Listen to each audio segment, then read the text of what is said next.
नमस्कार, न्यूज 18 आप देख रहे हैं। मैं हूं आपके साथ में अमनदीप और मैं हूं आपके साथ प्रशांत कटारे। तो आज 5 की आंच में सबसे पहले बात रंगों के त्योहार की।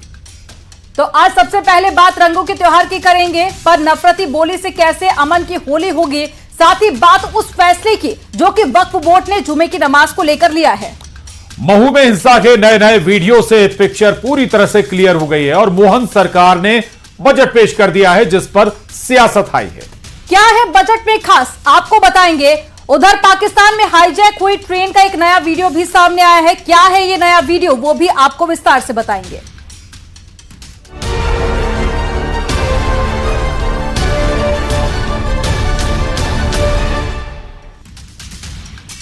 तो चलिए आप खबरें देखते हैं विस्तार के साथ में। संभल प्रशासन ने जुमा और साथ ही होली को देखते हुए सुरक्षा के मद्देनजर बड़ा फैसला लिया है। शहर की 9 मस्जिदों और साथ ही एक मदरसे को पूरी तरह से ढका जाएगा। यह कदम इसलिए उठाया गया है ताकि होली जुलूस के दौरान किसी भी तरह की अप्रिय घटना को रोका जा सके। प्रशासन का कहना है कि यह एहतियाती उपाय है जिससे सांप्रदायिक सौहार्द बना रहे और किसी भी तरह की अनहोनी को टाला जा सके। इस फैसले को लेकर पुलिस और प्रशासन सतर्क है और सभी संबंधित जगह पर निगरानी बढ़ा दी गई है।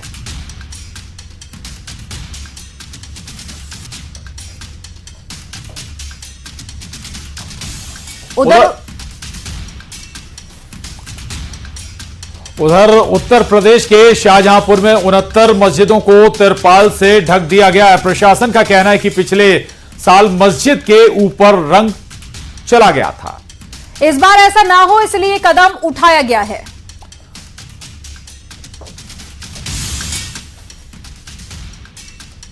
इधर बिहार के दरभंगा में मेयर अंजुम आरा ने पहले होली को 2 घंटे की ब्रेक की बात कही थी, लेकिन जब इस पर सियासत गरमाई तो उन्होंने यू टर्न ले लिया और कहा कि मेरे बयान का गलत मतलब निकाला गया। अंजुम आरा ने माफी मांगते हुए कहा कि बयान से अगर किसी को दुख हुआ तो वो खेद जताती हैं।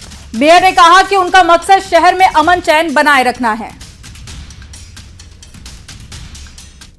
से हम लोगों ने तरकीब निकाला है कि 12:30 से 2 बजे के बीच में थोड़ा होली को रोका जाए, मतलब बीच में 2 घंटा का ब्रेक होना चाहिए, क्योंकि देखिए जुम्मा का टाइम तो जो है आगे जा नहीं सकता है। इसीलिए जैसे हम लोग भी जो है रमजान में अगर मुहर्रम पड़ गया है तो हम लोग ने टाइम टेबल थोड़ा चेंज किया है। बस सभी लोग से आग्रह यही रहेगा कि 12:30 से 2 बजे के बीच थोड़ा सा होली का कार्यक्रम जो है मस्जिद और जहाँ पे नमाज पढ़ने जाते हैं लोग उससे थोड़ा दूरी बना के अपना। मेरा मंशा ऐसा कुछ भी नहीं था। अब इसको आप जिस इससे प्रस्तुत कर रहे हैं इससे हमको बहुत अफसोस हो रहा है। मेरा मंशा बस इतने था कि दरभंगा शहर में जो है होली और रमजान का पर्व जो है शांतिपूर्ण ढंग से हो। अब इसको लोग तरह तरह विवाद का मामला देके प्रस्तुत कर रहे हैं, उसमें हम कुछ नहीं कर सकते हैं। बस अगर किसी की आस्था को ठेस पहुंचा है तो मैं खेद व्यक्त करती हूँ।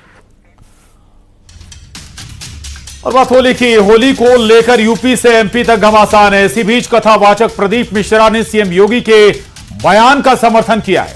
प्रदीप मिश्रा ने बिना नाम लिए कहा है कि होली उल्लास और उमंग का पर्व है और अगर आपको रंगों से परहेज है तो 2 दिन घर में रहो।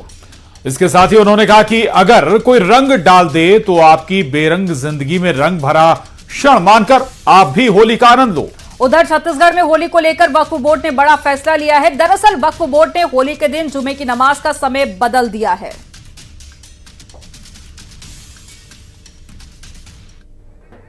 होली के त्योहार को एक उमंग के साथ, एक उत्साह के साथ मनाइए। अगर आपको रंग से तकलीफ है, यदि आपको कलर से तकलीफ है, गुलाल से तकलीफ है, तो निवेदन है 2 दिन 3 दिन का ये जो त्योहार है 5 दिन का, इस पवित्र त्योहार को मनाने दो, जनमानस को आनंद लेने दो। आप अपने घर में रहकर उस त्योहार का आनंद लीजिए। शुक्रवार जुमे के दिन यह तय किया है कि जो जुमे की नमाज होए वो 2 से 3 के बीच होए। 1 बजे तक हमारा होली का त्यौहार में लोग थोड़ा कमी आ जाती है तो सामाजिक भाईचारा कायम रहे। भाईचारा कायम रहने के कारण जुमे की नमाज में रमजान का महीना चल रहा है तो अधिकतर लोगों की भीड़ रहती है। इसको देखते हुए समस्त मस्जिदों में 2 से 3 के बीच शुक्रवार की नमाज होंगी। होली का पवित्र त्यौहार है और चूंकि कुछ अनजान लोग या कुछ धोखे लोग रंग किसी के ऊपर डाल दे और विवाद की स्थिति नहीं होए, उसके लिए इस टाइप का निर्णय लिया। और अब बात इंदौर के महू में हुई हिंसा की। महू हिंसा केस में 5 मिनट 40 सेकंड का एक नया वीडियो सामने आया है, जिसे देखकर यह साफ हो रहा है कि हिंसा कैसे भड़की थी और हिंसा आखिर भड़काई किसने, यह भी साफ हुआ है। मस्जिद से लोगों की टोली आखिर किसके इशारे पर निकली और देखते ही देखते सड़क पर संग्राम शुरू हो गया। पूरा वीडियो देखकर हिंसा की पिक्चर पूरी तरह से क्लियर हो रही है।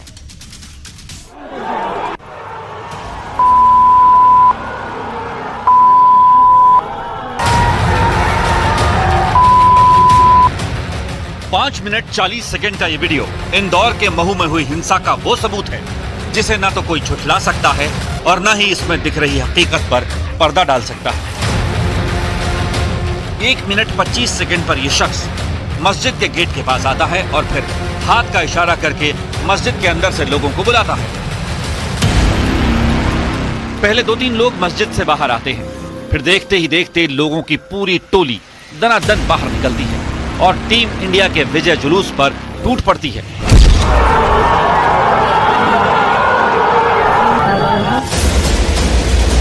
यह वीडियो बता रहा है कि हिंसा की शुरुआत कहां से हुई, अटैक पहले किसने शुरू किया, हिंसा की चिंगारी किसने भड़काई। लेकिन क्या यह सिर्फ हीट ऑफ द मोमेंट था, यानी क्या यह सिर्फ अचानक भड़का गुस्सा था जिसने हिंसा करवाई? यह जांच का विषय है। लेकिन महू से जो दूसरे वीडियो आए हैं वो कुछ और ही इशारा कर रहे हैं। न्यूज़ 18 इंडिया के पास मौजूद इस वीडियो में पुलिस बल जब एक विशेष समुदाय के घर में जांच के लिए पहुंचा तो उन्हें छत पर बाल्टी से भरा मिर्ची का घोल मिला। दावा तो यहां तक किया जा रहा है कि खौलता हुआ पानी भी लोगों के घरों की छत से बरामद हुआ। ये मिर्ची है सर, अभी ऊपर घोल के रख रही तमाम, ऊपर भी अंदर 2 बाल्टी 3 बाल्टी। अब सवाल यह है कि क्या हिंसा की पहले से प्लानिंग की गई थी? क्या इंदौर के महू में दंगे का प्लान बनाया गया था? क्या टीम इंडिया की जीत के जश्न के जुलूस को टारगेट करने की साजिश रची गई थी? इसमें अलग अलग विक्टिम्स के आधार पर लगभग इसमें 8 FIR अभी तक हो चुकी हैं और 13 लोग इसमें अरेस्ट हो चुके हैं। 50 से ऊपर इसमें नामजद आरोपी हैं और उसके अलावा इतने ही लगभग इसमें अन्य आरोपी आइडेंटिफाई भी किए गए हैं। तो 100 से ऊपर लगभग इसमें आरोपी अभी तक हो चुके हैं। महू हिंसा केस में अब तक दोनों पक्षों की ओर से कुल 9 FIR दर्ज की गई हैं। इनमें 50 से ज्यादा नामजद आरोपी बनाए गए हैं। पुलिस वीडियो फुटेज के आधार पर आरोपियों की पहचान कर रही है। इस मामले में गिरफ्तार 2 आरोपी एजाज और सोहेल पर NSA की कार्रवाई शुरू हो चुकी है।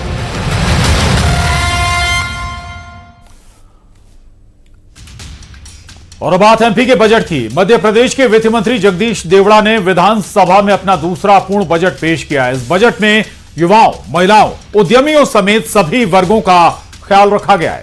4 लाख करोड़ रुपए से ज्यादा के बजट में किसानों और गरीबों पर भी विशेष ध्यान दिया गया है। सरकारी नौकरियों, शिक्षा और साथ ही इंफ्रास्ट्रक्चर के क्षेत्र में बड़े ऐलान किए गए हैं। चलिए आपको बताते हैं मध्य प्रदेश के बजट में आखिर क्या क्या खास रहा है। बजट में सबसे बड़ी बात, इस बार बजट में कोई नया टैक्स नहीं लगाया गया है। साथ ही ना ही किसी पुराने टैक्स में बढ़ोतरी की गई है, यानी कि कोई भी सामान सस्ता या महंगा नहीं होगा।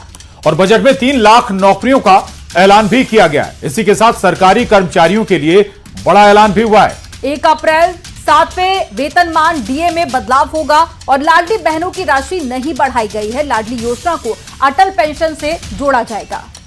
इसके अलावा आपको बता दें कि MP के बजट में जो ऐलान हुए हैं उनमें एक बड़ा जो मुद्दा है, 50 जनजातीय छात्रों को विदेश में पढ़ाई का भी मौका दिया जाएगा और जनजातीय बहुल गांव का कायाकल्प करने की तैयारी भी है।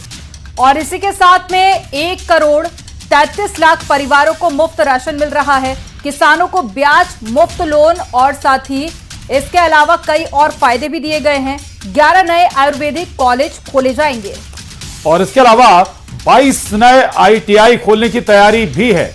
वहीं 56 खेल स्टेडियम भी खासतौर से खेल जगत को प्रोत्साहित करने के लिए बनाए जाएंगे। हमारी सरकार का अद्वितीय बजट है, खास करके जिसके माध्यम से हमने सभी वर्गों की बेहतरी के लिए प्रयास किया है और जो 2047 की हमारी यशस्वी प्रधानमंत्री के माध्यम से $2 ट्रिलियन की जो इकोनॉमी है, अर्थात 250 लाख करोड़ का बजट का जो रोड मैप तैयार किया गया है, उसी सिलसिले में अपने बजट को 5 साल में 2 गुना करने का संकल्प लेकर हम धीरे धीरे आगे बढ़ रहे हैं। मुझे इस बात की प्रसन्नता है।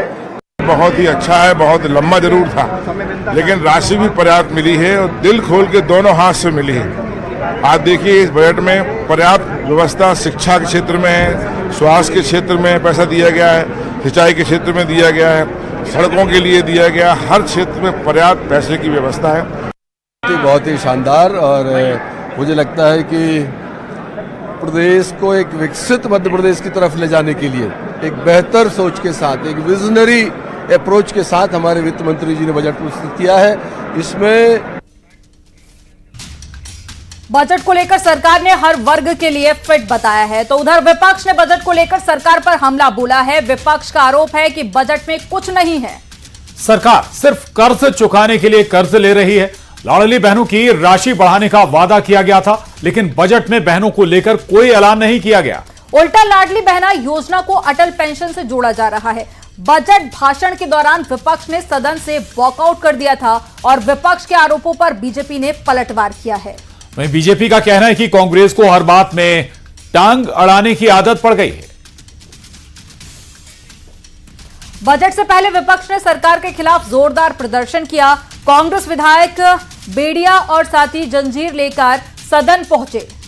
कांग्रेस विधायकों ने राज्य के बढ़े हुए कर्ज के खिलाफ प्रदर्शन करते हुए खुद को लोहे की जंजीरों से बांध लिया और बीजेपी सरकार पर जनता पर आर्थिक बोझ डालने का आरोप लगाया। कांग्रेस नेता ने दावा किया है कि बढ़ते कर्ज के कारण राज्य में हर व्यक्ति पर 50,000 रुपए से अधिक का कर्जा है, लेकिन सरकार रोजगार, किसानों, दलितों, ओबीसी, अन्य पिछड़ा वर्ग, जनजातीय समूहों और समुदायों और साथ ही महिलाओं के बारे में बात नहीं करना चाहती।